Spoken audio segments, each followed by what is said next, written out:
ચાલો આજે એક એવી કથામાં ડૂબકી મારીએ જે ત્યાગ અને શ્રદ્ધાની સાચી પરિભાષા સમજાવે છે. આ એક એવી સફર છે જેને આપણે દૃશ્યો દ્વારા ઊંડાણપૂર્વક સમજીશું. વાર્તાની શરૂઆત છે ને એકદમ સાદા પણ એટલા જ ગહન વાક્યથી થાય છે. એક માં પોતાના દીકરાને કહે છે, દુનિયામાં મોટું દુઃખ રોટલાનું. બસ આ એક જ વાક્ય એની પાછળ રહેલા સંઘર્ષ અને જીવનની હકીકતને ચાલો આપણે સમજીએ. તો શરૂઆત કરીએ પહેલા ભાગથી, 100 રૂપિયાનો સંસાર. અહીં આપણે જોઈશું કે કથાનાયકનું જીવન કેવું હતું. એકદમ નાજુક દોરી પર સંતુલિત. 100 રૂપિયા, બસ આટલા જ. આ હતો એમનો મહિનાનો પગાર. પણ એમની મા માટે તો આ જાણે બાદશાહી પગાર હતો. વિચાર તો કરો, આ 100 રૂપિયામાં જ પોતાનું, માનું અને પત્નીનું, આખા 3 જણના પરિવારનું ગુજરાન ચલાવવાનું હતું. ભલે પૈસા ઓછા હતા, પણ એમની દુનિયામાં ખુશીઓની કોઈ કમી નહોતી. એમનું જીવન એકદમ સંતુલિત હતું. રોજ 8 કલાકની સખત મજૂરી, 13 રૂપિયાના ભાડાની ઓરડીમાં 3 જણનો પરિવાર અને સાદું ભોજન. બસ આમાં જ એમને સંતોષ હતો. દિવસભરનો થાક તો જાણે ધૂળ જેવો હતો. સાંજ પડીએ પાણીથી ધોવાઈ જાય. બધું બરાબર ચાલી રહ્યું હતું. પણ આ જીવનનું આ જે નાજુક સંતુલન હતું ને, એ હવે ડગમગવાનું હતું. અને આ વખતે મુસીબત બહારથી નહીં, પણ શરીરની અંદરથી જ આવવાની હતી. ફેરફાર ધીમો હતો, પણ એની અસર બહુ મોટી હતી. જુઓ, પહેલાં જે થાક ધૂળ જેવો લાગતો હતો, જે તરત ઉતરી જતો, એ જ થાક હવે ગારા જેવો ચીકણો બની ગયો હતો. ઉતરે જ નહીં. ભૂખ મરી ગઈ, માથું ભારે રહેવા લાગ્યું અને આંખો બળતી હતી. કંઈક બરાબર નહોતું. હવે પોતાની તકલીફ કોઈને કહીને ઘરવાળાઓને ચિંતામાં મૂકવા એ નહોતા માંગતા. એટલે એમણે એક રસ્તો કાઢ્યો, જૂઠ બોલવાનો. માં કે પત્ની જમવાનું પૂછે તો કહી દેવાનું, અરે હું તો મારા દોસ્ત પાનાચંદ ભેગો જમીને આવ્યો.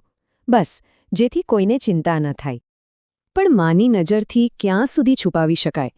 એમની ચિંતા વધતી ગઈ અને આખરે એમને ડૉક્ટર પાસે જવું જ પડ્યું.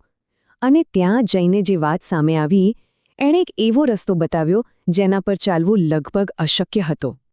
ડૉક્ટરની તપાસ અને એક્સરે પછી જે હકીકત સામે આવી એ ચોંકાવનારી હતી.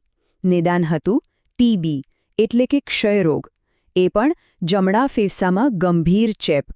આ નિદાન ખાલી બીમારીનું નહોતું, આ તો એમના આખા પરિવારના અસ્તિત્વ પરનો સવાલ હતો. ડૉક્ટરે ઇલાજ તો બતાવ્યો, પણ એ ઇલાજ હતો કે સજા? સાંભળો, 3 મહિનાનો સંપૂર્ણ આરામ, 30 સ્ટ્રેપ્ટોમાઇસિનના ઇન્જેક્શન અને સારો પૌષ્ટિક ખોરાક. હવે જે માણસ ઘરનો એકમાત્ર કમાનાર હોય, એના માટે આ બધું કોઈ મોંઘા સપનાથી ઓછું નહોતું. અને એટલે જ મનમાં એક જ સવાલ ઘૂમરાઈ રહ્યો હતો, આ બધું ક્યાંથી આવશે? પૈસા ક્યાંથી આવશે? ઇલાજનો ખર્ચ બીમારી કરતાં પણ વધારે ડરામણો લાગી રહ્યો હતો. ચાલો એમની આર્થિક સ્થિતિ પર એક નજર કરીએ. એમની પાસે હતું શું? પત્નીના સોનાના દાગીના, જેની કિંમત માંડ 150 રૂપિયા થાય. એમના શેઠે મદદ કરી લગભગ 57 રૂપિયાની. પણ સારવારનો ખર્ચ? એ તો આ બધાથી અનેક ગણો વધારે હતો. કોઈ મેળ જ નહોતો. અને જ્યારે ચારે બાજુથી નિરાશા ઘેરી વળે, બસ ત્યારે જ વાર્તામાં એક નવું પાત્ર પ્રવેશે છે. એક એવું પાત્ર જે આખી વાર્તાને બદલી નાખશે. એ હતા એમના કાકીમા. કાકીમા વિશે થોડું જાણીએ. લગભગ 50 વર્ષના વિધવા, નિસંતાન. એમનું જીવન એકદમ સાદું હતું. ગામડામાં રહેતા અને એમની આખી દુનિયા એમના ઠાકુરજીની સેવામાં જ સમાયેલી હતી. પતિના મૃત્યુ પછી એમણે પોતાનો બધો પ્રેમ, બધી શ્રદ્ધા ઠાકુરજી પર વાળી દીધી હતી. અને એમનું એક જીવનભરનું સપનું હતું. વર્ષોથી મહિને 30 રૂપિયા બચાવીને એમણે 500 રૂપિયા ભેગા કર્યા હતા. શાના માટે? મથુરા, બદ્રીનાથ જેવા પવિત્ર સ્થળોની યાત્રા કરવા માટે. આ પૈસા એમની આખી જિંદગીની કમાણી અને સપનું હતું. અને હવે વાર્તાના 2 છેડા ભેગા થાય છે. એક તરફ ભત્રીજાની ગંભીર બીમારી અને બીજી તરફ કાકીમાની જીવનભરની શ્રદ્ધા અને એમની યાત્રા. બંનેનો ટકરાવ હવે થવાનો હતો. કાકીમા ગુરુવારે આવ્યા, યાત્રાએ જવાની તૈયારી સાથે. પણ જેવો એમણે ભત્રીજાને પથારીમાં જોયો, એની બીમારી વિશે જાણ્યું, એમની આંખો ભરાઈ આવી. જાત્રાનો બધો ઉત્સાહ, બધો આનંદ જાણે એક પળમાં ઓસરી ગયો. અને પછી જે દિવસે જાત્રાએ નીકળવાનું હતું, એ જ દિવસે એમણે પોતાના સાથી વનરાવનદાસને બોલાવીને એકદમ શાંતિથી કહી દીધું, વનરાવનદાસ, હું તો જાત્રા માંડીવાળું છું.